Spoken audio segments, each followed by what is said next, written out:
สานราษฎร์รัฐทั่วทุกที่ สร้างสรรค์ความสามัคคีผูกมิตรไมตรีต่างชาติทั่วไปงานศิลปะและวัฒนธรรมเผยแพร่ประจำน้อมนำชาวไทยสร้างความรักชาติความมั่นคงภายในประชาสนใจได้ฟังรายการจากสวท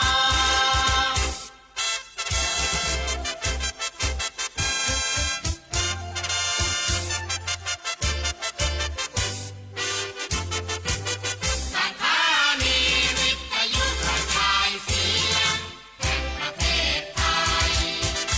ทำงานมั่นใจในด้านข่าวสารให้ความรู้ทั่วทุกด้าน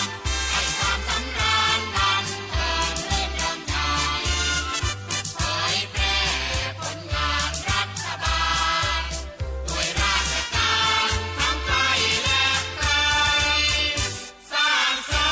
รค์ระบอบประชาธิปไตยให้ชาวไทยเข้าใจอันดี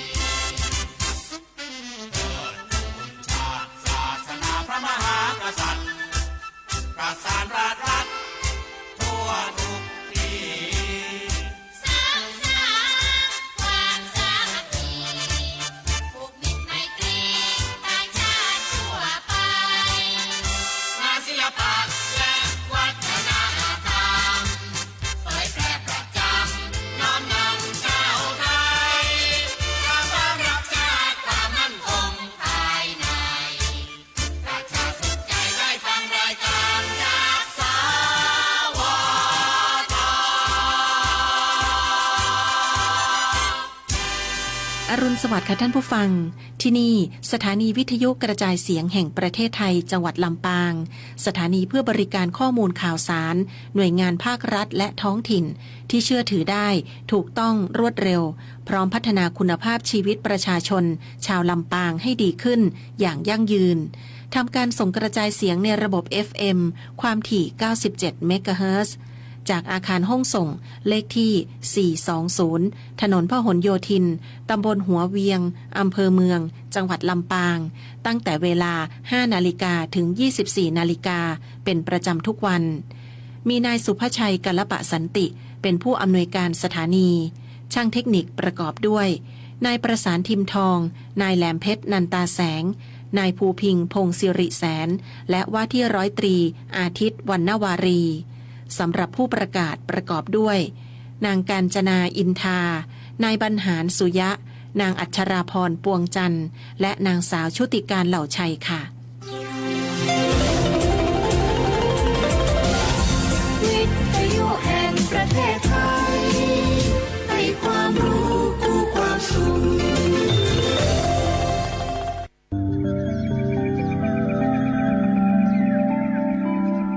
สถานีวิทยุกระจายเสียงแห่งประเทศไทยจังหวัดลำปาง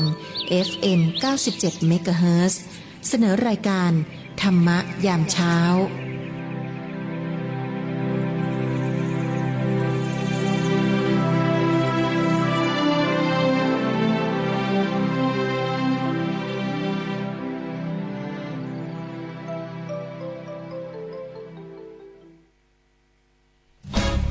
ปานาติปาตาเวรมณี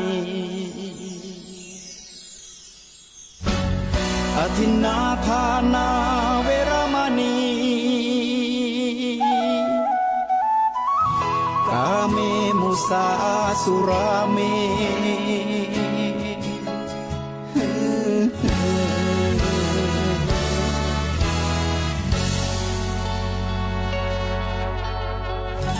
ศีลคือข้อห้ามธรรมคือข้อให้พุทธองค์ตรัสไว้ชี้ทางใจให้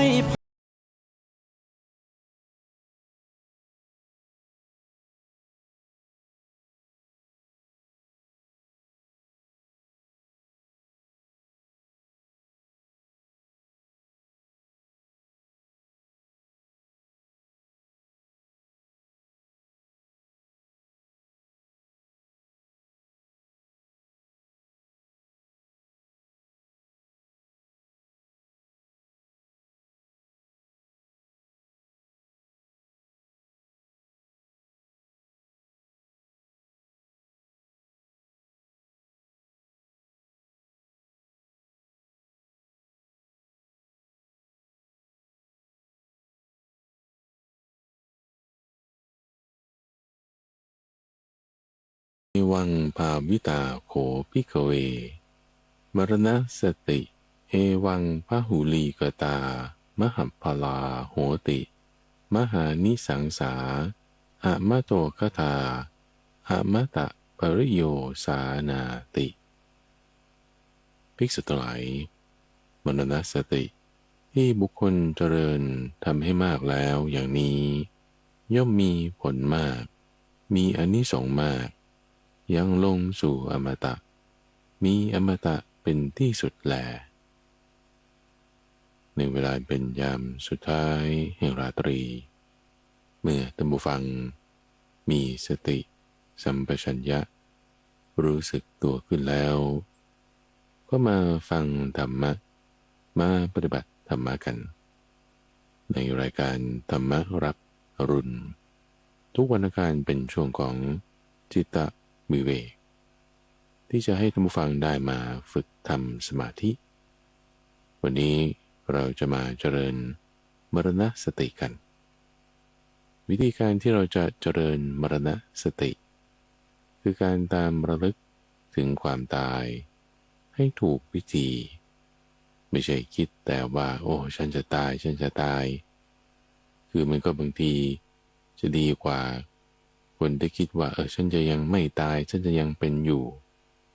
ก็ประมาทไปคนละแบบคนละทางเพราะว่ากิเลสนั้นมันเอาเราสองทางเสมอเอาทางแรกให้เราไม่คิดถึงความตายคิดว่าเราจะเป็นอยู่ต่อไปบางคนอายุ70นี่ก็คิดว่าฉันยังไม่ตายหรอกฉันก็จะทำนั่นฉันก็จะทำนี่มันไม่แน่นะ30-40นี่ก็ตายได้70นี่ยิ่งใกล้แล้วเลยจะมาบอกว่าอย่าเพิ่งตายยังไม่ตายมันไม่แน่มันใกล้แล้วถ้างั้นก็จะต้องคิดถึงความตายโอ้ฉันจะตายพรุ่งนี้บางคนอายุ60นี่คิดว่าตัวเองจะตายแล้วต่อมาอีกจน80ยังไม่ตายนี่ทำไมฉันคิดถึงความตายมาตั้ง20 ปีฉันยังไม่ตายในช่วงที่คิดถึงความตายนี่ก็คิดบางทีก็กลุ้มใจว่าโอ้ยเมื่อไหร่ฉันจะตายเมื่อไหร่ฉันจะตายคิดแบบนี้ก็คิดผิดอีกกิเลสมันก็ทำให้เรามาระลึกถึงความตายแบบผิดวิธีมันโดนสองข้างเสมอจะไม่เจริญมรณสติก็ผิดพลาดและทีหนึ่งเป็นผู้ประมาทจะเจริญมรณสติก็ผิดพลาดอีกอย่างหนึ่งละเพราะว่าทำไม่ถูก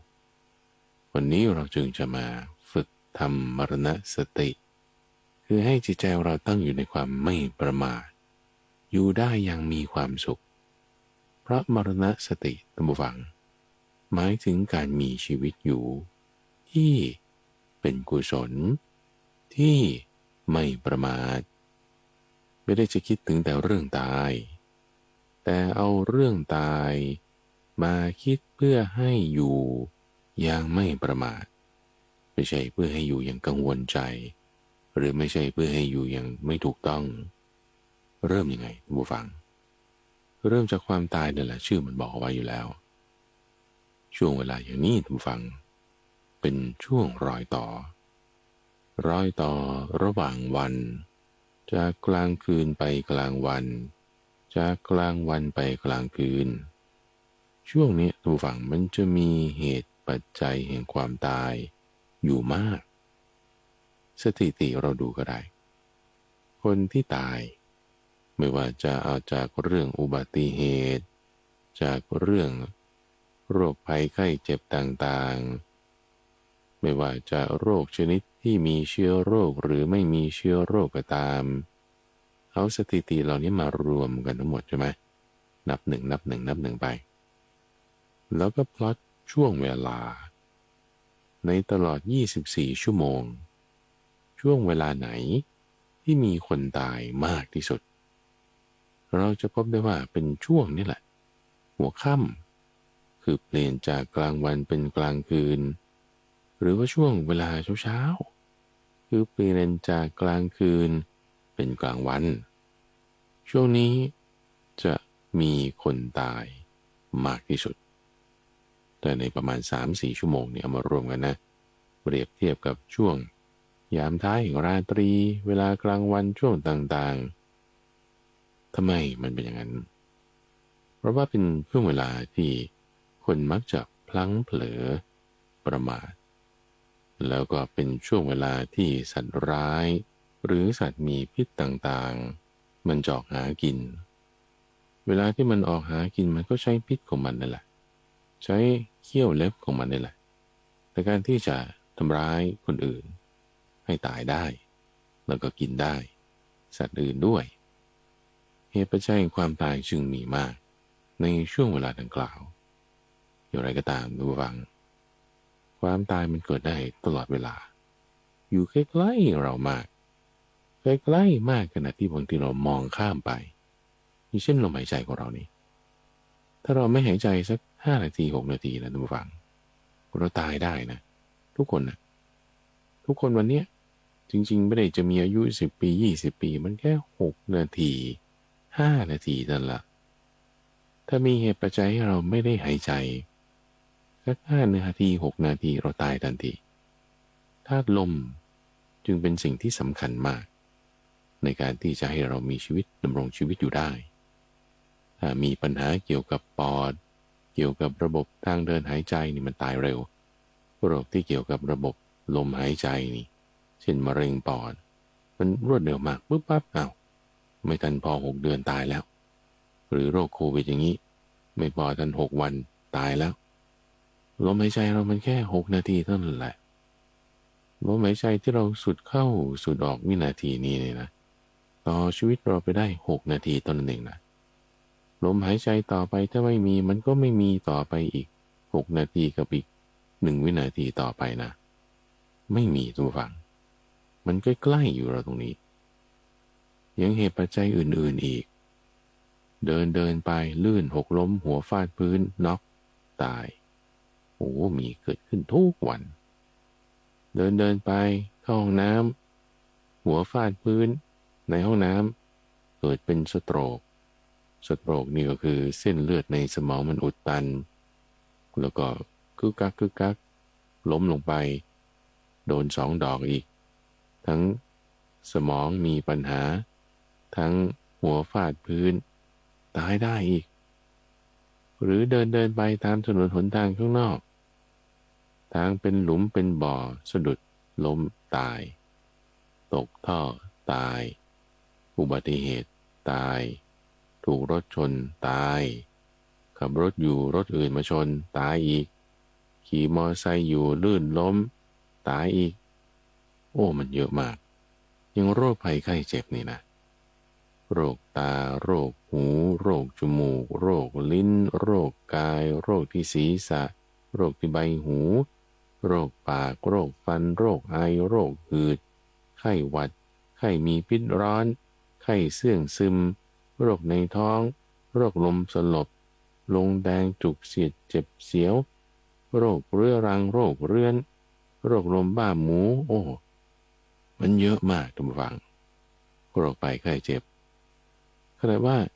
บางทีไม่ได้เป็นโรคอะไรคือทางกายไม่ได้เป็นอะไรแต่เครียดนะเครียดจนเป็นโรคซึมเศร้าคิดมากนั่นนี่ฆ่าตัวตายก็มีตายนี่มันง่ายนะทุกฝังมันไม่ยากนะมีชีวิตอยู่มันยังยากกว่าเอาพูดง่ายๆจะเกิดมาเป็นคนถ้าเปรียบเทียบแล้วมันยากกว่าที่ถ้าเกิดมาเป็นคนแล้วตายมันง่ายกว่าความน่าจะเป็นที่จะมีความตายของคนที่เกิดมาแล้วพูดไปเลยท่านผู้ฟัง100% นะหมายความว่าคนที่เกิดมาแล้วไม่ตายมันไม่มีเพราะว่าเหตุปัจจัยแห่งความตายมันคือความเกิด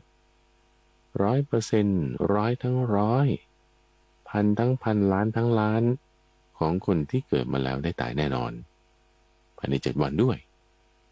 ไม่วันจันทร์ก็วันอังคารไม่วันอังคารก็พุธพฤหัสศุกร์เสาร์หรืออาทิตย์วันใดวันหนึ่งใน7 วันเนี้ยแน่นอนฟันธงคอนเฟิร์มในแค่2 ลักษณะไม่ตอนลมหายใจเข้าก็ตอนลมหายใจออกเอาบางคนอาจจะคิดว่าบางทีตอนที่เราอาจจะไม่ได้หายใจก็ถ้าไม่ได้หายใจลมหายใจสุดท้ายเนี่ยมันเข้าหรือออกแล้วมันก็นั่นแหละเหตุปัจจัยแห่งความตายระหว่างมันมีมาก เหตุปัจจัยที่จะให้สัตว์นรกสักตัวใดตัวหนึ่งมาเกิดเป็นมนุษย์เนี่ยมันน้อยมากมันยากนะความที่สัตว์นรกหรือสัตว์เดรัจฉานแล้วจะได้มามีโอกาสเกิดเป็นมนุษย์น้อยมากมาก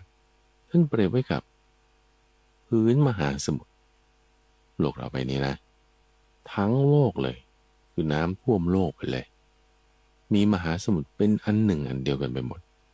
ตอนนี้เนี่ยเรายังมีมหาสมุทรเมดิเตอร์เรเนียนแอตแลนติกแปซิฟิกซึ่งมันก็เหมือนกับว่าจะแยกกันอยู่คือมันมีส่วนที่เชื่อมต่อกันอยู่แต่ว่ามันยังมีพื้นดินที่เป็นจุดที่จะแยกระหว่างมหาสมุทรเหล่านี้สมมุตินะว่าถ้าพื้นปฐพีบนโลกทั้งหมดนี้ไม่มีเลยถูกน้ำท่วมหมดเลยน้ำแข็งทั่วโลกละลายหมดเลยน้ำท่วมจนถึงยอดเขาเอเวอเรสต์ไม่มีที่ที่จะเป็นดินให้ยืนเลยทุกคนต้องอยู่บนเรือหมด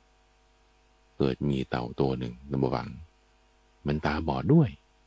เต่านี่ก็เป็นสัตว์ที่หายใจด้วยปอดมันมีปอดมันก็ต้องขึ้นมาเอาอากาศหายใจใช่ไหมล่ะเต่าทะเลตัวนี้มันอึดมากเวลาที่มันจะมาเอาอากาศสักครั้งหนึ่งโผล่ขึ้นมาหายใจเนี่ย100 ปีครั้งเดียวเลยความที่มันน้ำท่วมโลกหมดเนี่ยนะเศษสิ่งอะไรเนี่ยมันจมน้ำหมดนะทุกฝังสมมุติว่าเหลือแค่มีชิ้นไม้ชิ้นหนึ่งลอยอยู่บนพื้นผิวของมหาสมุทรนี้ซึ่งเศษชิ้นไม้ชิ้นนี้มันก็มีรูอยู่รูหนึ่งที่มันใหญ่พอดีกันกับหัวเต่าโอกาสความน่าจะเป็นทุกฝั่งมันจะเป็นไปได้ไหมที่ว่าเต่าตัวหนึ่งอึดมาก100 ปีโผล่ขึ้นหายใจครั้งเดียวความที่มหาสมุทรมันยิ่งใหญ่มากทั่วผืนปฐพีทั้งโลกนี้หมดเลยไม่มีดินเลยมีแต่น้ำทั้งหมดลมเหนือลมใต้ตะวันออกตะวันตกก็พัดเจ้าเศษชิ้นไม้นี้ให้ล่องลอยไปในมหาสมุทรตามแต่ใจของมันตามแต่ทิศทางของลมโอกาสความน่าจะเป็นที่เต่าตัวนี้จะโผล่ขึ้นมาเอาหัวซุกเข้าไปพอดีในจุดที่มันมีรูอยู่นั้นโอ้โหมันยากมากทุกฝังน้อยมากคือแทบเป็นไปไม่ได้เลยนะเพราะฉะนั้นสัดส่วนความน่าจะเป็นเรื่องที่เราจะได้ตายกับเรื่องที่เราได้เกิดมาเนี่ยมันสุดขั้วเลยทุกฝังมันสุดขั้วเลยถ้างั้นเราได้เกิดมาแล้วเราก็ต้องตายแน่นอนเราจะดำรงชีวิตอยู่ยังไงโอ้ยเธอใช้ชีวิตอย่างไม่คุ้มค่านะมันเสียดายไงทุกฝังเสียดายคือที่ว่าเราจะต้องได้ตายแน่แล้วกว่าจะเกิดมามันก็ยากนี่ถ้าใช้ด้วยความประมาทเสียดายเพราะฉะนั้นต้องใช้ด้วยความไม่ประมาทจะไม่ประมาทให้คิดถึงสุดต่างสองขั้วนี้ที่มันสุดเลยว่าถ้าเราเกิดมาได้ยากขนาดนี้เรายังใช้แบบสุรุ่ยสุร่ายใช้แบบทิ้งคว่างใช้แบบไม่รักษาไม่ถนอมในช่วงเวลาที่เรามีอยู่ที่ยากกว่าจะได้มาแล้วมันก็จะหมดไปไม่นานเนี่ยมันไม่ดีนะอย่าประมาทนะใช้ยังไงเอาเรื่องวัดความประมาทก่อนดูฟังว่าตอนนี้เราเห็นคุณค่าใช้มันอย่างถูกต้องไหมในความยากที่เราได้มาและในความง่ายที่เราจะเสียไปเป็นถามภิกษุกลุ่มหนึ่งบอกว่าเนี่ยใช้ไงชีวิตเจริญมรณสติแบบไหนกันเห็นความสุดขั้วความแตกต่างที่กว่าชีวิตเราจะได้มาแล้วง่ายๆที่มันจะเสียไปแล้วเห็นคุณค่าของมันอย่างไรภิกษุรูปหนึ่งบอกว่าโอ้เนี่ยผมนี่เจริญมรณสตินี่นะวันละ2 ครั้งคือช่วงนี้แหละที่ท่านว่านี่แหละระหว่างกลางคืนไปกลางวันระหว่างกลางวันไปกลางคืนพอเจริญเสร็จปุ๊บนะโอ้คนนึกถึงคำสอนของพระพุทธเจ้าเลยนึกถึงว่าโอ้พระพุทธเจ้าสอนให้ทำอย่างนี้ฉันก็ทำเลยช่วงเวลานั้น2 ครั้ง แล้วที่เหลือทำอะไรที่เหลือก็ทำอย่างอื่นไงเช่นถ้าทำการงานไปโรงเรียนไปที่ทำงานดูหนังดูละครคิดว่าก็จะมีชีวิตอยู่ได้สักครึ่งค่อนวันแล้วที่เหลือก็จึงไปทำอย่างอื่นได้คิดว่าเฉพาะช่วงเวลานั้นที่ว่าจะตายไงจะเสียชีวิตนี้ไปจึงได้ตระหนักถึงความดีให้ตั้งสติมีสมาธิแต่ว่าช่วงเวลาอื่นก็เผลอเพลินไปอีกรูปหนึ่งบอกว่าก็ช่วงเวลาที่กินข้าวนี่แหละคนเรารับประทานอาหารก็ประมาณชั่วโมงหนึ่งอะอย่างมากครึ่งชั่วโมงหนึ่งนี้ช่วงเวลาเนี้ยก็เจริญมรณสติเราคิดว่าจะมีชีวิตอยู่ได้ยาวนานประมาณเท่านี้แต่คิดว่าจะมีชีวิตอยู่ได้ยาวนานประมาณเท่านี้ก็ต้องรีบทำคำสอนของพระพุทธเจ้าละในช่วงเวลาที่กินอาหารมื้อหนึ่งแต่ว่าหลังจากนั้นไปเราก็ไปทำอย่างอื่นละไปทำการงานไปเดินเล่นไปเดินทางนั่นนี่อีกรูปหนึ่งบอกว่าในช่วงเวลากินอาหารประมาณ 4-5 คำอีกรูปหนึ่งบอกว่ากินอาหาร1 คำอีกรูปหนึ่งบอกว่าหายใจเข้าหายใจออกในยะที่พูดถึงนี้หมายถึงการที่เราคิดว่าเราจะมีชีวิตอยู่เนี่ยมันได้นานเท่าไหร่เพราะนี้เป็นเหตุใช่ไหมเพื่อที่จะให้เกิดผลคือมาตรึกไตรตรองใกล้ครวญในทางคำสอนของพระพุทธเจ้าเพราะว่าคำสอนของพระพุทธเจ้าเนี่ยมันเยอะไงท่านผู้ฟังคิดนึกถึงจุดไหนเนี่ยมันดีได้หมดละแต่ถ้าไม่ได้คิดไม่ได้นึกไม่ได้ถึงคือมันไม่ดีตรงที่ว่าก็เผลอเพลินไปตามภาษาต่างๆภายนอกช่วงเวลาที่คุณแบบว่าจะมาคิดถึงจะไม่เผลอเพลินเนี่ยมันมากน้อยต่อเนื่องขาดตอนอย่างไรคนแรกบอกว่าก็วันละ2 ครั้งช่วงที่เป็นรอยต่อนี่ก็ไม่ได้ยาวเลยทุกฝังก็จะ2 ครั้งใน24 ชั่วโมงใช่ไหมล่ะอันนี้บอกว่าใน24 ชั่วโมงเนี่ยเอาครั้งเดียวแต่ยาวหน่อยประมาณชั่วโมงหนึ่งเนี่ยมาคิดถึงคำสอนของพระพุทธเจ้าตอนช่วงกินข้าวอีกคนหนึ่งบอกว่าไม่เลยแล้วก็ที่เหลือจะประมาทได้ยังไงเอาช่วงเวลาห่างกันแค่ 4-5 คำนี่แหละคนเรากินอาหารคำ1-2 คำนี่ก็ประมาณ15 นาทีเอาภิกษุรูปนี้บอกว่าทุกๆ15 นาทีเนี่ยนะผมนี่จะมานึกถึงคำสอนของพระพุทธเจ้าก่อนละที่เหลือนี่ก็อาจจะเผลอเพลินไปบ้างอีกรูปหนึ่งบอกว่าไม่นั้นยังน้อยไปเอาทุกคำข้าวเลยทุกคำข้าวนี่ก็คือทุก2 นาทีมาคิดถึงคำสอนของพระพุทธเจ้าครั้งหนึ่งอีกรูปหนึ่งบอกทุกลมหายใจคิดถึงคำสอนของพระพุทธเจ้าด้วยมาตราในการวัดแบบนี้นะท่านจึงแบ่งเอาไว้ว่าคนไหนประมาทคนไหนไม่ประมาทโดยบอกว่ากลุ่มที่คิดถึงทางคำสอนของพระพุทธเจ้าวันละ2 ครั้งหรือวันละครั้งละ1 ชั่วโมงหรือพวกที่มาคิดถึงทุกๆ15 นาทีนี่ชื่อว่ายังประมาทอยู่แต่พวกที่ทุกๆคำข้าวทุก2 นาที5 นาทีคิดถึงคำสอนของพระพุทธเจ้าแล้วหรือทุกๆลมหายใจแล้วนี่ถือว่าไม่ประมาทดีแล้วใช้ชีวิตอย่างถูกต้องระมัดระวังไม่ประมาทคุ้มค่าทีนี้บางคนอย่าตีความผิดนะอย่าไปตีความว่าฉันจะต้องแบบหลับตานั่งสมาธิตลอดเวลาสิมันจะไปทำงานอะไรได้ไงอย่าเข้าใจผิดเพราะอย่างที่พูดเมื่อสักครู่ว่า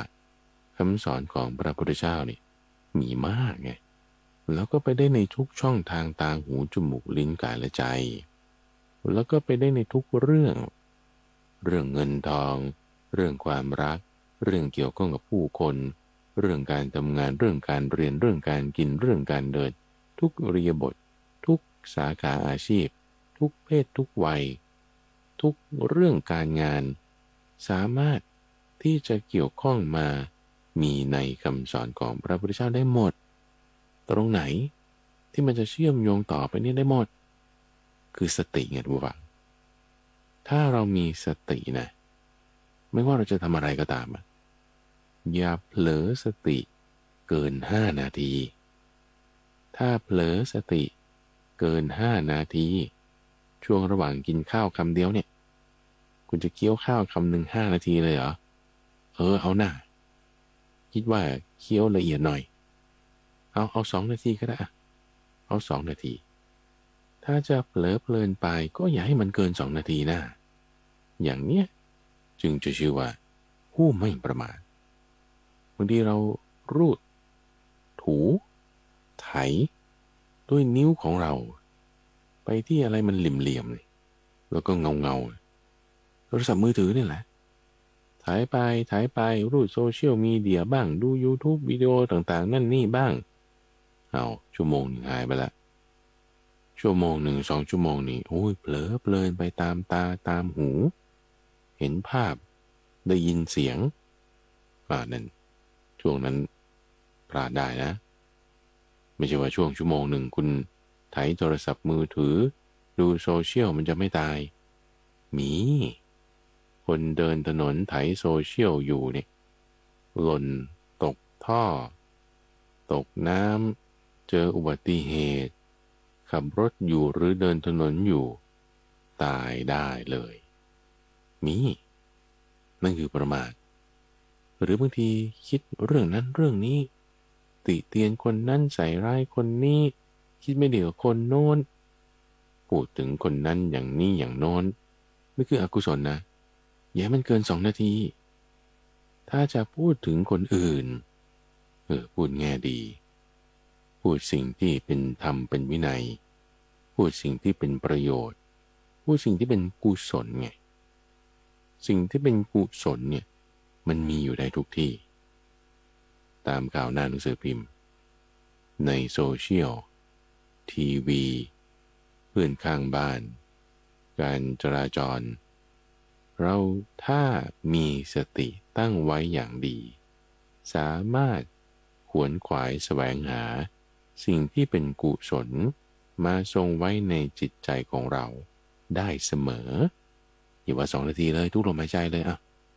ทุกลมหายใจเข้าออกเนี่ยมันห่างกันไม่ถึงนาทีเราสามารถตั้งจิตให้อยู่ในกุศลธรรมเหล่านั้นได้มันคือแค่กุศลหรืออกุศลเท่านั้นเองทุกฝั่งที่สติจะเผลอหรือจะตั้งไว้ให้ดีเผลอปุ๊บอกุศลก็เกิดไม่เผลอมีสติปุ๊บกุศลก็เกิดอย่าเผลอให้มันเกิน5 นาทีนะนี่ขอร้องกันนะหมายถึงพระพุทธเจ้ามาเตือนเอาไว้นะข้าพเจ้าเนี่ยนำเอาคำสอนนี่มาบอกไว้เฉยนะให้ที่ว่าอย่าให้จิตของเราไปในทางอกุศลต้องตั้งสติเอาไว้อกุศลนี่มันมีมากก็มากพอๆกันกับกุศลอกุศลมีได้ตรงไหนกุศลก็มีได้ตรงนั้นเราก็อย่าเผลอนะเพราะว่ากุศลมีอยู่ตรงไหนอกุศลก็มีได้อยู่ตรงนั้นดูข่าวหน้าหนังสือพิมพ์แต่เดี๋ยวนี้มันยังขายกันอยู่หรือดูข่าวอินเทอร์เน็ตก็ได้คุณดูข่าวทางโซเชียลรูดขึ้นรูดลงอยู่หรือว่าดูข่าวหนังสือพิมพ์ดูข่าวทีวีอยู่ดูแล้วนี่นะถ้ามันเป็นเรื่องที่แบบเป็นไปในทางการเรื่องให้เพลิดเพลินเนี่ยมันก็ส่วนใหญ่ก็เป็นอย่างนี้แหละแล้วเราเผลอเพลินไปตามเรื่องราวนั้นคนนี้ก็ทำไม่ดีอย่างนี้โอ้ยมันช่วยอย่างนั้นมันระยำอย่างนี้มันไม่ดีอย่างโน้นคิดไปถึงสิ่งที่เป็นอกุศลธรรมอย่างนั้นอย่างนี้อย่างโน้นใช่ปะอันนี้คือเพลินไปละเผลอสติละโอ้ยจะเกิน5 นาทีนี่พลาดได้นะไม่ใช่ว่าไอ้อะไรที่มันอยู่ในตัวเรามันจะไม่อึดขึ้นแล้วคุณจะไม่ตายนะมันเป็นไปได้นะเชื้ออยู่ในตัวเราอึกเป็นลมไปสลบไปฮาร์ทแอทแทกไปแล้วดูหนังดูละครอะไรที่มันเผลอเพลินอยู่เสร็จเลยนะลงนรกหรือไม่ก็เป็นสัตว์เดรัจฉานแต่ว่าอกุศลธรรมอยู่ตรงไหนใช่ปะอย่างที่บอกเนี่ยกุศลธรรมก็อยู่ตรงนั้นตรงที่ว่าพอเราเห็นคนอื่นเขาทำไม่ดีผ่านทาง ข่าวหน้าหนังสือพิมพ์ข่าววิทยุในทีวีอินเทอร์เน็ตต่างๆเห็นแล้วเราตั้งสติไว้ได้ไงไม่เผลอเพลินไปตามเรื่องที่เป็นอกุศลนั้นโดยพิจารณาว่าโอ้คนนี้ก็ทำไม่ดีอย่างนี้เนี่ยโอ้ถ้าเป็นเราจะไม่ทำนะเนี่ยหรือว่าถ้าเรื่องที่เป็นอกุศลเหล่านี้เราทำการสำเนียกไว้ว่าเราจะไม่ทำหรือถ้าเหตุการณ์นี้เกิดขึ้นกับเราแล้วเราจะทำอย่างนี้ที่มันไม่ใช่เป็นอกุศลธรรมอย่างนั้นนี่ก็ข้อหนึ่งละกุศลธรรมเกิดขึ้นได้หลายแง่มุมเหตุการณ์นี้เกิดขึ้นกับคนนั้นอย่างนั้นเป็นเรื่องไม่ดีอย่างนี้เราแผ่เมตตาให้เขาก็ได้แผ่เมตตาแบบพรหมเจริญกรุณาเจริญอุเบกขาก็ให้คนที่ประสบทุกข์อย่างนี้ให้ได้รับความสุขหรือพ้นจากทุกข์นั้นไวๆอันนั้นก็เป็นกรุณาระวังนะความเผลอเพลินมันเปลี่ยนได้ทันทีถ้าเราไม่ชอบเขาอย่างนี้แล้วเขาได้รับทุกข์อยู่เนี่ยแต่เราคิดสมน้ำหน้ามันว่าโอ้ยขอให้มันได้หนักๆกว่านี้หรือกำอะไรที่มันไม่ดีได้มางี้ให้มันได้เร็วๆนี่นั่นอกุศลธรรมเกิดละคุณเพลินไปตามเรื่องราวนั้นละดูข่าวอยู่เนี่ยเกิดหัวใจวายขึ้นตายได้ไปนรกนะระวังแต่ถ้า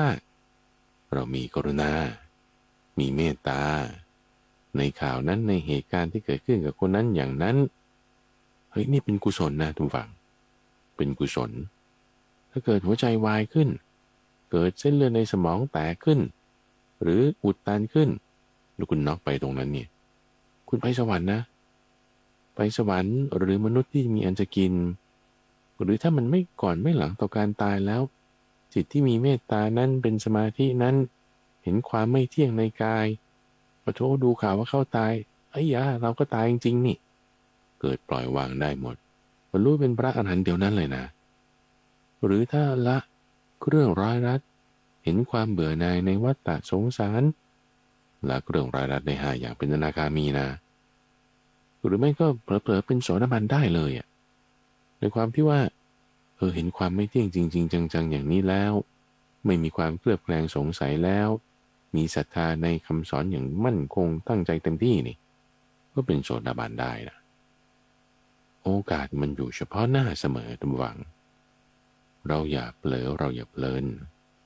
ระยะเวลาที่ท่านเตรียมการไว้ให้เป็นมาตรฐานเนี่ยก็คืออย่าเพลินเกิน5 นาทีอย่าเพลินช่วงเวลาที่กินข้าวคำหนึ่งเคี้ยวหมดมันก็2 นาทีเท่านั้นแหละนะ2 นาที5 นาทีช่วงนี้อย่าเผลออย่าเพลินเกินนี้ไปเพราะว่าชีวิตของเราเนี่ยมันปลิวไปง่ายๆเหมือนกับเทียนที่มีเปลวไฟติดอยู่บางทีเกิดลมพัดเทียนดับปุ๊บเลยหรือบางทีมันไหม้ไปมันหมดไส้มันก็ดับปุ๊บเลยหรือบางทีมีคนมาดับมันเอาซึ่งหน้าเหมือนกันชีวิตของเราบางทีหมดอายุขัยมันก็ตายไปใช่ไหมล่ะ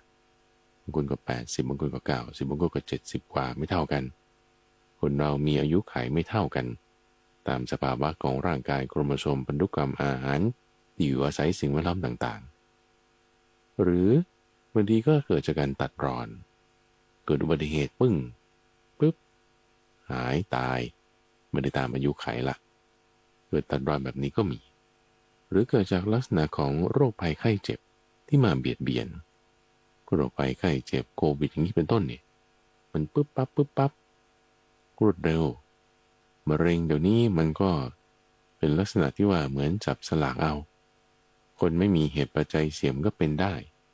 จริงๆแล้วบางทีเราก็ไม่รู้ด้วยว่าอะไรเป็นเหตุปัจจัยเสี่ยงไม่เสี่ยงหายใจเข้าไปเฉยๆธรรมดาบางทีก็เป็นมะเร็งได้เป็นโรคภัยไข้เจ็บอย่างนี้ก็ตายได้เพราะฉะนั้นไม่ประมาทจะไม่ประมาทได้ทำยังไงนี่เราจะมาเริ่มเจริญมรณสติกันทุกฝั่งที่พูดมาเมื่อสักครู่นี้นะคือจะว่าเริ่มแล้วก็ได้นะ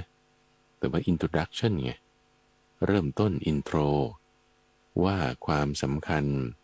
ของการที่จะได้เกิดมานั้นมันมีโอกาสน้อยมันจึงสำคัญมากที่ได้มาน้อยโอกาสยากจึงสำคัญมากๆที่สำคัญมากๆได้มาน้อยยากแล้วมันยังหลุดหายไปได้ง่าย ยิ่งสำคัญมากๆเลยจะมาใช้สุรุ่ยสุร่ายเผลอเพลินไม่ได้ใช้ยังไงมันจะคุ้มก็อย่าเผลอเพลินไปเกิน5 นาทีเอาที่ว่ามาเนี่ยจริงๆแล้วมันก็เป็นครึ่งหนึ่งของวิธีการเจริญมรณสติแล้วนะครึ่งหนึ่งละที่เหลืออีกครึ่งหนึ่งก็คืออย่าให้เผลอเพลินไปไงแล้วจะยังไงไม่ให้เผลอเพลินไปก็ได้พูดมานิดหนึ่งแล้วว่าให้ตั้งไว้ในกุศลธรรมไง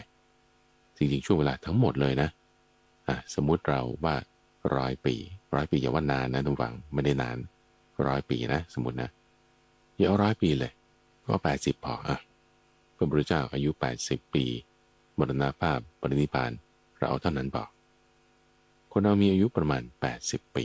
สมมตินะในช่วง80 ปีที่ว่าน้อยแล้วนี้บาปอกุศลธรรมอะไรต่างๆมันเกิดขึ้นได้คือถ้าให้ทำบาปแล้วได้ชั่วนี่มันก็ได้มากในช่วง80 ปีนี้แต่ถ้ามีกุศลธรรมเป็นบุญแล้วได้ไปดีนะมันก็ได้มากเหมือนกันช่วงนี้ช่วงเวลาที่ไม่มาก80 ปีเนี่ยทำบาปก็ได้บาปมากไปไม่ดีได้ทำบุญก็ได้บุญมากไปดีได้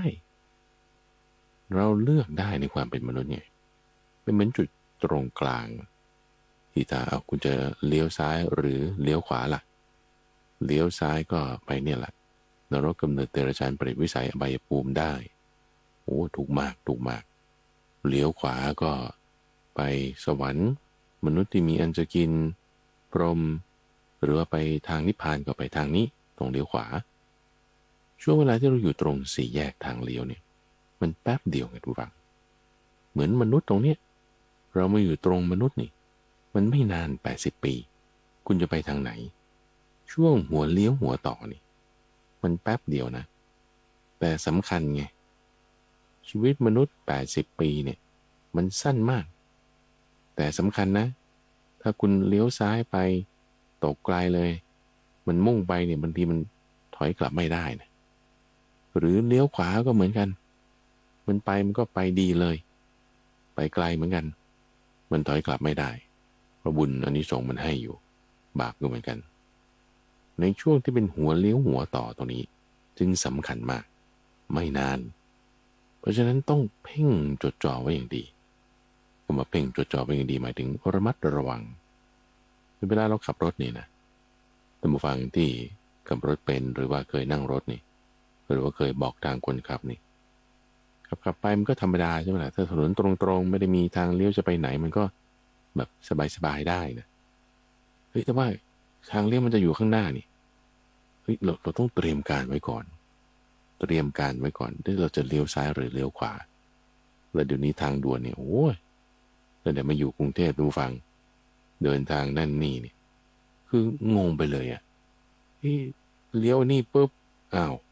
ผิดทางเลยวนอ้อมไปอีก30-40 นาทีเสียเวลาไปอีกก่อนที่จะถึงทางเลี้ยวเตรียมการให้มันถูกว่าจะเลี้ยวซ้ายหรือเลี้ยวขวาจังหวะตรงนั้นเนี่ยถ้าเรามาลึกกึกกักจะซ้ายก็ไม่ซ้ายขวาก็ไม่ขวาชะลอความเร็วลดหลังมาทิ่มตามเกิดปัญหาใหม่อีกหยุดไม่ได้นะทุกฝั่งกระแสนี้กระแสแห่งชีวิตกระแสแห่งความตายนี่มันมาตลอดมันผลักดันกันอยู่ตลอดในตัวเราไม่ใช่ไม่มีเชื้อโรคนะทุกฝั่งมันยังมีไม่มากพอเท่านั้นเองเรายังไม่ตายมันยังมีเม็ดเลือดขาวยังมีระบบอะไรที่มันจะทำความสะอาดกันไปได้อยู่มันจึงยังไม่ตายแต่มันตายตลอดอะ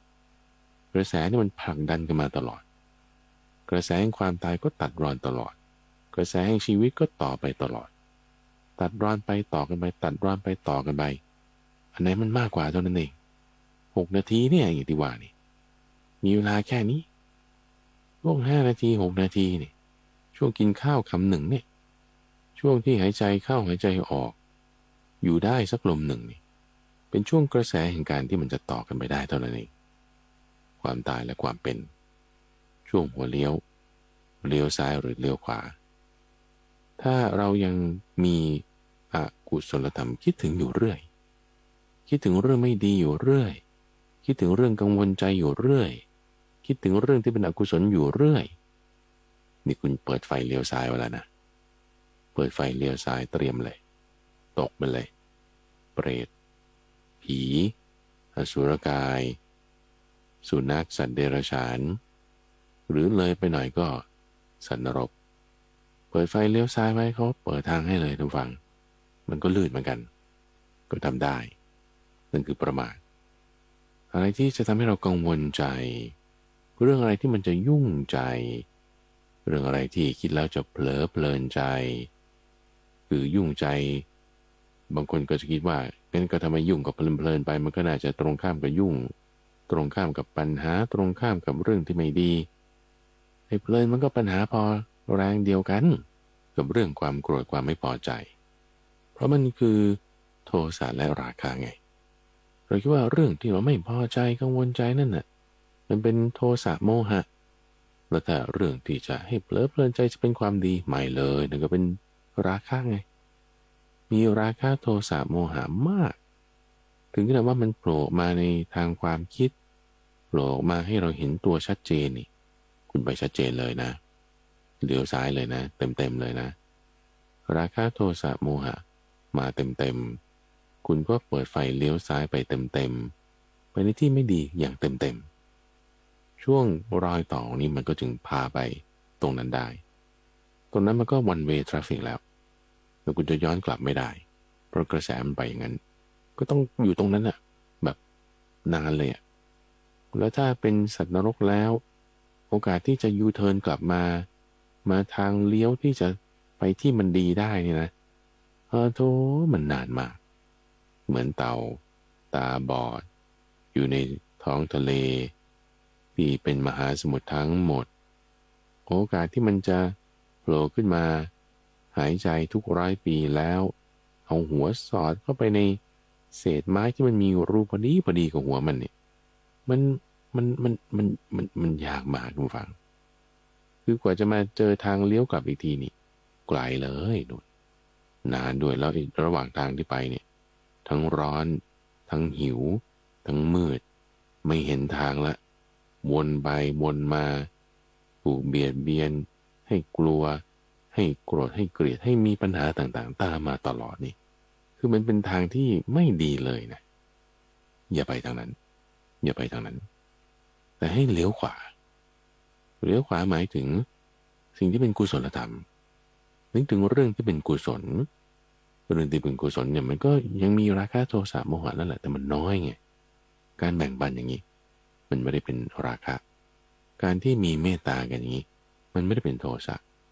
อาจจะยังไม่เข้าใจอริยสัจสี่100%เต็มที่ยังมีโมหะอยู่แต่ก็ไม่มากถึงขนาดว่าเป็นความกตัญญูเป็นความเข้าใจผิดยังอาจจะเข้าใจไม่ถูก100%โมหะก็เบาบางด้วยความที่ว่าราคะโทสะโมหะเบาบางนี่นะเลี้ยวขวาไปแล้วมันเป็นอะไรก็เป็นการให้ทานเป็นการแบ่งปันกันเป็นการที่มีเมตตากันเอื้อเฟื้อเผื่อแผ่กันเป็นการที่ว่าจะมีจะกินจะมีจะใช้ลักษณะนี้ก็เป็นมนุษย์ที่มีอันจะกินเป็นเทวดาเป็นพรหมเป็นสิ่งมีชีวิตที่ดีๆทางเนี้ยก็เป็นทางที่สว่างเป็นทางที่สบายเปิดแอร์เย็นฉ่ำได้รถไม่มีปัญหาไม่มีสิ่งอะไรที่จะต้องน่ากลัวคอยระวังเป็นมืดไปหมดทีนี้ก็สว่างโล่ไปให้เลี้ยวขวาไงทุกฝังในช่วง80 ปีชีวิตที่เรามีอยู่นี่นะให้สร้างสิ่งที่เป็นกุศลถ้าจิตใจเรามันจะนึกถึงสิ่งที่เป็นอกุศลอยู่เรื่อยนี่คือเปิดไฟเลี้ยวซ้ายใช่ไหมพยายามทุกฝังพยายาม do your best พยายามเต็มที่จะให้เลี้ยวขวาให้ได้พยายามเต็มที่ที่ว่ามีกุศลธรรมอะไรไหมที่เราได้ทำแล้วเรานึกถึงเนี่ยมันจะดีได้มีไหมเรื่องอกุศลแน่นอนฟังมันก็พยายามดึงไปใช่ไหมกระแสแห่งความไม่ดีเรื่องกุศลท่านผู้ฟังเราก็สร้างขึ้นมีมามันก็ดึงไปได้เหมือนกันกระแสแห่งความดีเหมือนกระแสแห่งชีวิตกระแสแห่งความตายเนี่ยมันพยายามตัดรอนกันดึงกันดันกันกระแสแห่งกุศลกระแสแห่งอกุศลเราก็สร้างได้ทำได้เพราะกระแสที่มันผลักดันกันมาในสมัยนี้เนี่ยนะท่านผู้ฟังมันเป็นกับดักมันเป็นเรื่องราวมันเป็นสิ่งแวดล้อมที่จะมีแนวโน้มให้เราคิดไปในทางไม่ดีได้มากได้ง่าย เรื่องที่จะให้เพลิดเพลินไปคือราคะเรื่องที่จะให้ไม่พอใจเราก็มีโทสะออกมาเรื่องที่จะเป็นความหลอกลวงเป็นความเข้าใจผิดมันก็ทำให้เรามีโมหะออกมาไงสิ่งที่จะกระตุ้นให้เรามีราคะโทสะโมหะเนี่ยมันมากมันเป็นกระแสของยุคสมัยปัจจุบันคนก็จึงหัวร้อนกันเยอะเราเห็นในการจราจรเห็นในข่าวต่างๆคนก็เลยแยกทางกันคนก็เลยมีชู้มีกิ๊กคนก็เลยโกงกันคนก็เลยแบบว่าทำร้ายกันวางแผนพูดไม่ดีต่างๆนั่นนี่เพราะกระแสมันพาไปทำให้เราตอบสนองด้วยราคะโทสะและโมหะจึงมีการกระทำที่ออกมาเป็นแบบนั้นและแบบนั้นท่านเปรียบเทียบไว้กับคนที่ตกน้ำทุกฝั่งตกลงไปในแม่น้ำที่มีกระแสเชี่ยวจัดถูกกระแสน้ำพัดพามาพัดพามาพัดพามา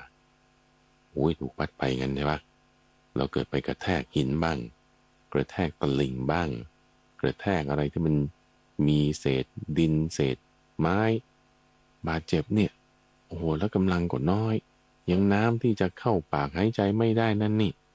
มีปัญหาแน่นอนเหมือนเราถ้าไปตามกระแสมากๆนะบางคนอาจจะมีอันจะกินน่ะแต่คนที่มีอันจะกินไม่ใช่ไม่มีถูกนะถูกเขาด่าลงหนังสือพิมพ์มีเงินมากบางทีก็ถูกโกงก็ไม่พอใจบางทีก็มีปัญหากับลูกน้องมีปัญหาครอบครัวเรื่องที่ให้ทุกข์ของคนที่มีเงินมันก็มีคนไม่มีน้อยก็ทุกข์เพราะมีน้อยก็ได้อันนี้มันเห็นชัดเจนกันอยู่แล้วท่านเปรียบว่าถ้าถูกกระแสน้ำแบบนี้พัดมานี่ต้องแบบว่าหาที่เกาะเลยล่ะ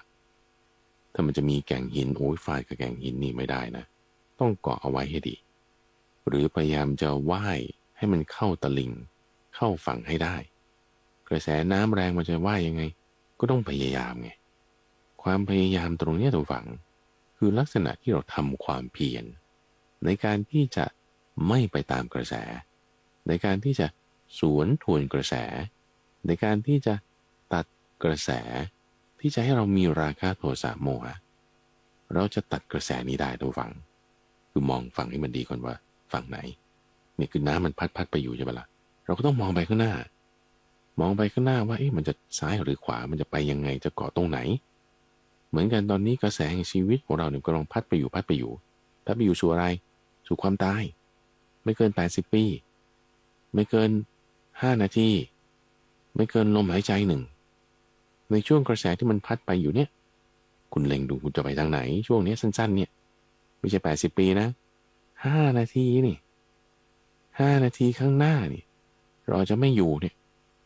คุณจะซ้ายหรือคุณจะขวาคุณเล็งให้ดีๆเลยที่เล็งให้ดีๆเนี่ยคือตั้งสติไว้ไงสติคือเครื่องตรวจเครื่องสแกนหาทิศทางตั้งสติไว้ตั้งสติไว้ตั้งสติไว้ตั้งสติแล้วไง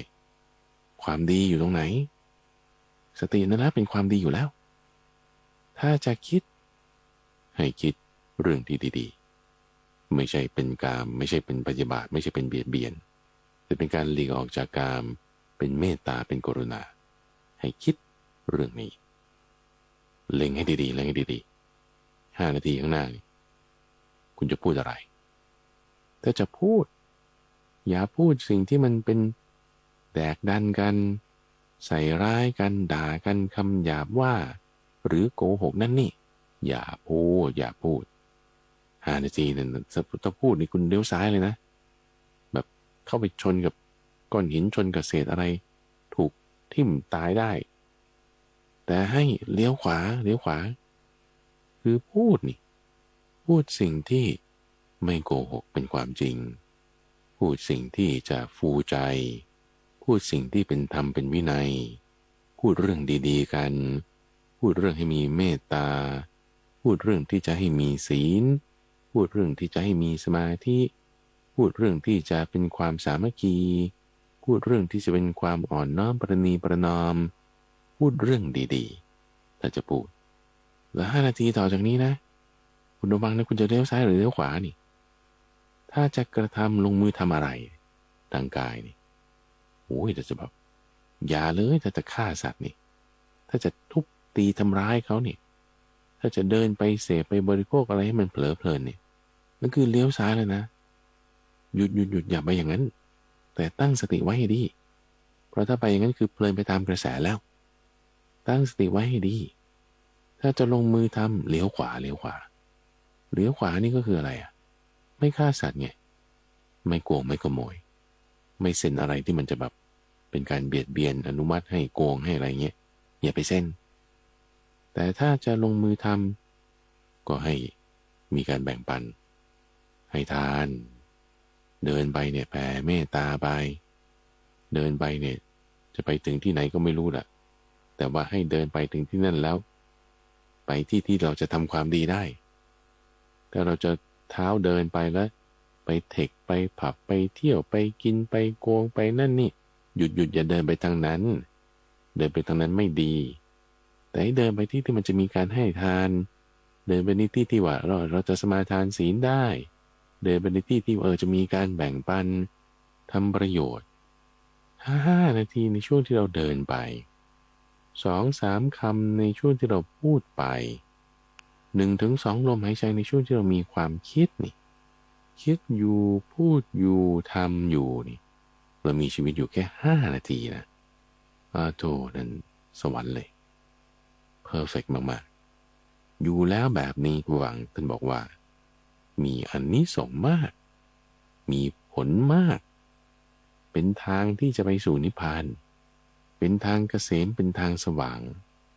คุณว่ายตัดกระแสแล้วจะเข้าสู่ฝั่งแล้วนี่อีกไม่ไกลนิดเดียวใกล้ๆนี่ช่วงทางเลี้ยวเนี่ยระวังให้ดีรักษาเส้นทางให้เหมาะสมรักษาการกระทำให้ดีพอหมด5 นาทีแล้วไงอย่าเผลอเพลินล่ะก็อีก5 นาทีต่อไปไงอีก5 นาทีต่อไปอีก5 นาทีต่อไปมีชีวิตอยู่ก็ครั้งละ 1-2 ลมหายใจครั้งละ 4-5 นาทีแค่นี้แหละทุกฝังมีชีวิตอยู่ได้แค่นี้คนเราเนี่ยถ้าเราจะคิดว่าเฮ้ยชั่วโมงข้างหน้านี่เดี๋ยวฉันจะไปทำนั่นทำนี่เดี๋ยวก็ไปนี่ก่อนละกันไปเพลินก่อนละกันไปกินก่อนละกันด่าเขาก่อนละกันนินทาเขาก่อนนะอีกเดี๋ยวอีกแป๊บนึงโนนั่นประมาทอย่าประมาทแต่ให้มีสติการเจริญมรณสตินี่มันถึงจะมีประโยชน์ขึ้นมาแบบนี้การเจริญมรณสติไม่ได้คิดถึงความตายนะหวัง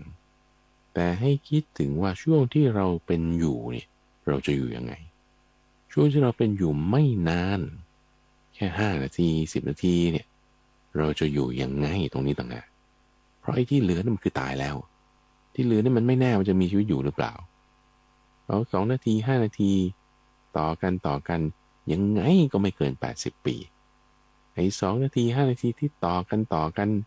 แล้วไม่เกิน80 ปีเนี่ยไอ้ช่วงเนี้ยอย่าให้มันมีอกุศลถ้ามีแล้วเอาทีละช่วงช่วงที่แล้วเปิดไปแล้วไม่เป็นไรเอาช่วงนี้คุณจะทำได้ไหมกินข้าวคำหนึ่งลมหายใจครั้งหนึ่งเราก็แค่มีสติเนี่ยได้ไหมจะยื่นมือไปจับอะไรเท้าจะเดินไปไหนให้เป็นบุญให้เป็นกุศลได้ปะจะพูดคำอะไรออกมาจะด่าใครติใครให้มันคิดก่อนได้ปะแต่ให้พูดสิ่งที่เป็นกุศลพูดคำที่ดีๆพูดคำที่จะให้เกิดความสามัคคีพูดคำที่จะเป็นคำฟูใจพูดคำที่สุภาพอย่าใส่ร้ายอย่าให้ร้ายกันพูดสิ่งที่จะเป็นธรรมเป็นวินัยพูดคำที่จะประกอบด้วยเมตตากรุณานะได้ปะหรือถ้าจะคิดเอาแม่จะคิดเรื่องไม่ดีของคนนั้นคิดเรื่องไม่ดีของคนนี้กังวลใจนั่นนี่โอ้ยมันมีแค่5 นาทีนี่นะถ้าจะคิดแล้วคนนั้นก็จะดีขึ้นมาได้บ้างล่ะสัตว์โลกมันก็เป็นไปตามกรรมนะทุกฝังใครทำกรรมดีก็ได้ดีใครทำกรรมชั่วก็ได้ชั่วคิดอย่างนี้ก็แล้วกันถ้าจะกังวลใจถ้าจะกังวลใจเรื่องลูกกังวลใจเรื่องผัวกังวลใจเรื่องเมียกังวลใจเรื่องงานกังวลใจเรื่องนั้นเรื่องนี้ถ้าจะกังวลใจนะให้คิดอย่างนี้ว่าสัตว์โลกก็เป็นไปตามกรรมคนทำกรรมดีก็ได้ผลดีคนทำกรรมชั่วก็ได้ผลชั่วคิดแบบนี้ยังจะคิดดีกว่าที่จะกังวลใจแต่ให้คิดด้วยสติแบบนี้ให้เห็นกระแสของกรรมให้เห็นกระแสความจริงคิดแบบนี้ไม่เบียดเบียนเป็นความคิดในทางไม่เบียดเบียนตนไม่เบียดเบียนผู้อื่นไม่เบียดเบียนทั้งสองฝ่าย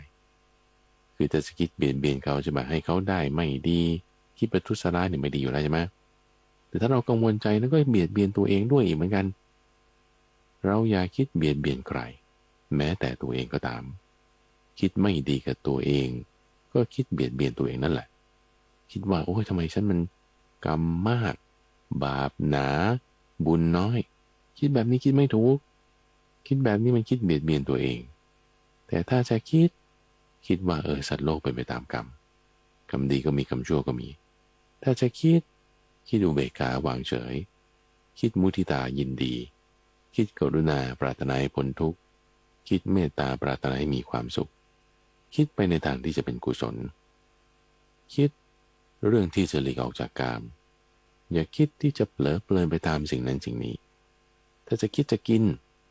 ว่าฉันจะกินอีกสักคำหนึ่งหน้ามันอร่อยดีคิดที่จะอดก็แล้วกันให้ยินดีในความเป็นผู้มีท้องอันปร่องยินดีในความเป็นผู้มีท้องว่างยินดีในความหิวสิดีคิดอย่างนี้คิดแล้วเป็นกุศลถ้าจะกินต่ออีกคำหนึ่งสองคำเนี่ยกินข้าวแล้วมันจะเป็นอกุศลเหรอกินข้าวก็ให้เป็นกุศลโดยการมีสติโดยการรู้ประมาณในการบริโภคกินข้าวอยู่กับรู้ประมาณในการบริโภคจะใส่เสื้อผ้าก็รู้พิจารณาแล้วจึงบริโภคว่าเสื้อผ้านี่ไม่ใช่ว่าเพื่อการตกแต่งให้สวยงามแต่เพื่ออาศัยปิดบังอวัยวะที่ให้เกิดความละอายเพื่อป้องกันความร้อนความหนาวจะเข้าสู่เสนาสนะเช่นจะเข้าไปในรถจะเข้าไปในบ้านจะเข้าไปสู่อาคารสถานที่ให้พิจารณาแล้วจึงบริโภคใช้สอยสถานที่นั้นรถยนต์คันนั้นเราเข้ารถนี่เราใช้เพื่อให้เกิดป้องกันความร้อนความหนาวอันตรายที่เกิดจากลมแดดสิ่งต่างๆที่จะเป็นอุณหภูมิเป็นฤดูกาลใช้ป้องกันแบบนี้ใช้รักษาแบบนี้คิดไปในทางแบบนี้นี่จะชื่อว่าเป็นผู้อยู่ด้วยความไม่ประมาทอยู่อย่างมีคุณค่ามากแม้แค่5 นาทีนั้นเอาสมมุติว่าถ้าเราจะตายไปใน5 นาทีนะทัชวูดนะทุกฝั่งสมมติคือมันไม่แน่นะ5 นาทีนี้มีคุณค่ามีประโยชน์มหาศาลเป็นการใช้ชีวิตอย่างคุ้มค่ามากที่สุดถ้าเปรียบเทียบคนที่ต่อให้อยู่ได้100 ปีเลย80 ปีเนี่ยคุณเกินไปเลย100 ปีแล้วคุณเพลินคุณเผลอคุณด่าคุณว่าคุณโกงคุณมีใช้เผลอเพลินประมาทคิดไม่ดีกับคนนั้นคนนี้อยู่100 ปีเนี่ยโทษมันเสียค่าเสียเวลาไร้สาระเปล่าประโยชน์ที่สุดในโลกเลย100 ปีไม่มีประโยชน์อย่างเงี้ยรักษาตัวเองก็ไม่ได้ยังเบียดเบียนผู้อื่นอีกบางคนอาจจะไม่เบียดเบียนผู้อื่นก็จริงแต่รักษาตัวเองก็ไม่ได้นะ80 ปีมันก็ประโยชน์น้อยลงไง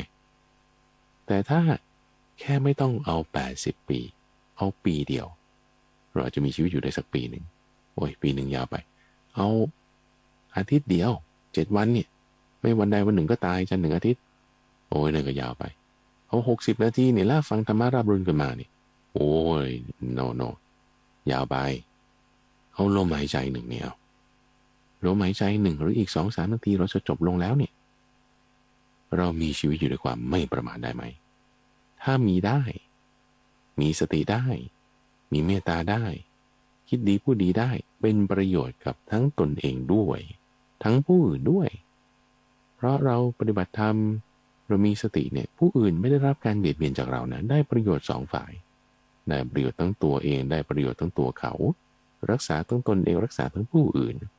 เป็นประโยชน์มากแม้สั้นแม้น้อยมีคุณค่ามากได้ประโยชน์หลายสิ่งนี้จะทำให้เราเลี้ยวขวาได้ระหว่างไปสู่ที่ที่จะมีความอมตะไปสู่ที่ที่จะมีความพ้นทุกข์ไปสู่ที่ที่จะมีความเกษมมีความปลอดภัยนั่นคือนิพพานนั่นเองมรณสติระหว่างเป็นทางไปสู่นิพพานได้จะเรียนแบบนี้แหละสั้นๆไม่ต้องมากให้เราตั้งสติรักษาจิตของเราไว้ให้ดีในที่ท่านได้รับฟังจบไปนั้นคือการเจริญมรณสติในช่วงของจิตตวิเวก โดยมูลนิธิปัญญาภาวนาร่วมกับสถานีวิทยุกระจายเสียงแห่งประเทศไทยนำเสนอผ่านทางเครือข่ายของกรมประชาสัมพันธ์ในช่วงเวลาต่างๆท่านสามารถติดตามรับฟังได้ในระบบพอดแคสต์หรือที่เว็บไซต์ของมูลนิธิปัญญา .org eanya.org ข้าพเจ้าพระมหาไพบูลย์อาภีปุณโญแล้วพบกันใหม่ในวันพรุ่งนี้เจริญพร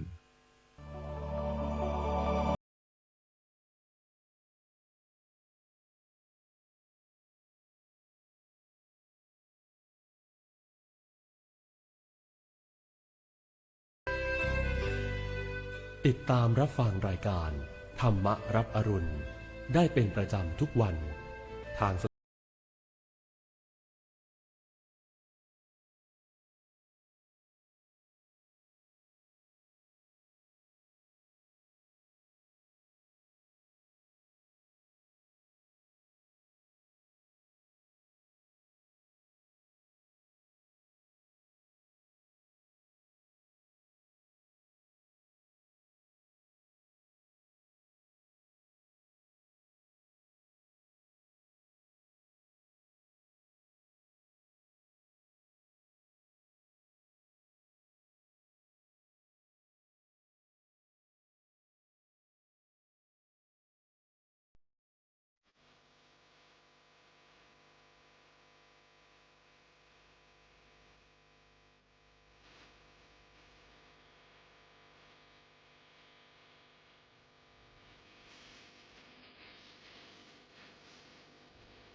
สถานีวิทยุกระจายเสียงแห่งประเทศไทยและเครือข่ายทั่วประเทศเสนอข่าวต้นชั่วโมง